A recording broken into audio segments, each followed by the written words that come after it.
Good evening students, English with SS চ্যানেলে সকলকে welcome. Myself Sushanta sir, living at Nabadwip. Offline এবং online স্টুডেন্টদের রিকোয়েস্টে একটা ইম্পর্টেন্ট স্পেশাল ক্লাস নিয়ে আসলাম।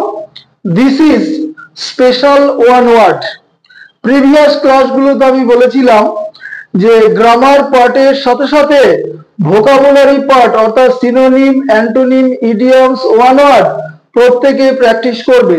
তো আজকে আমি 10টা ইম্পর্টেন্ট ওয়ান ওয়ার্ডের একটা সেট সাজিয়েছি তোমাদের জন্য, এবং সবার শেষে একটা হোমওয়ার্ক আমি দেই জানো প্রত্যেকটা ক্লাসে, সেটাও দিয়েছি।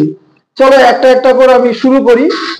তো প্রত্যেকেই কাছে রিকোয়েস্ট যে প্রতিদিন ক্লাস দেখে নেবে, পেন্ডিং রাখবে না। চলো, number one who knows many languages. একজন যিনি অসংখ্য ভাষা জানেন তাকে আমরা বলি লিঙ্গুইস্ট অর্থাৎ বহু ভাষাবিদ। হ্যাঁ, মোর দ্যান 1 2 3 অর্থাৎ অসংখ্য ভাষা জানে, লিঙ্গুইস্ট।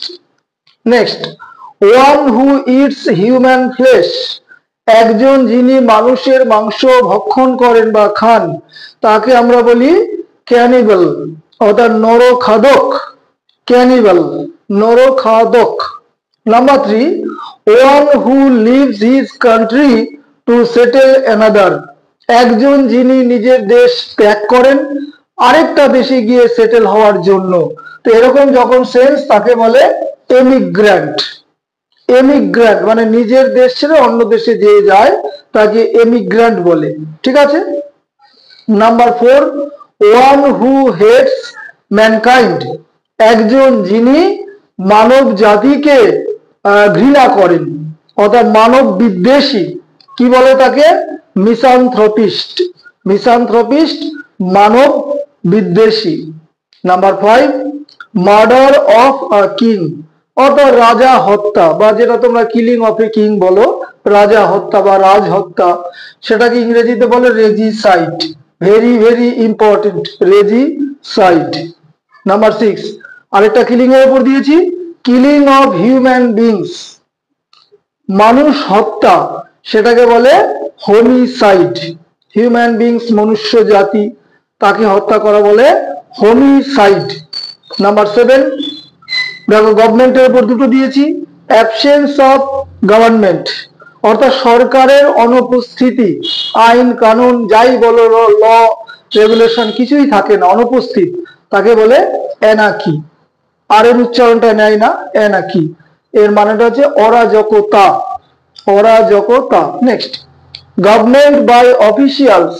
সরকারি উচ্চপদস্থ সরকারি কর্মচারীদের দ্বারা পরিচালিত সরকার, তাকে বলে বিউরোক্রেসি, বাংলায় আমলাতন্ত্র।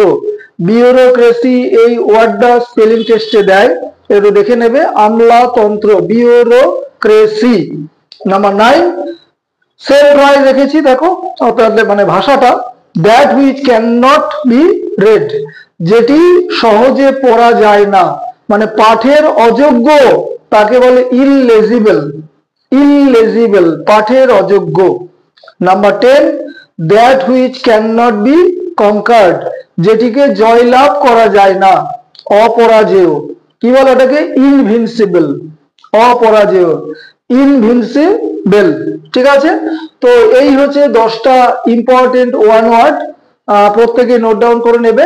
দেখো হোমওয়ার্কটা দেখো, প্লেন্টি অফ ইনফরমেশন, প্রচুর তথ্য, আর গিভেন টু মি, আমাকে দেওয়া হয়েছিল, at the tourist office, tourist অফিসে, নো এরর। 1 2 3 4 চারটে পার্ট আছে, তোমরা কমেন্ট সেকশনে জানাবে কোনটা আনসার। আশা করি পুরো ক্লাসটা দেখবে, প্রত্যেকের কাছে সাবস্ক্রাইব আশা করি, স্কিপ করবে না কেউ। ভালো থাকবে, হ্যাভ এ গুড ডে।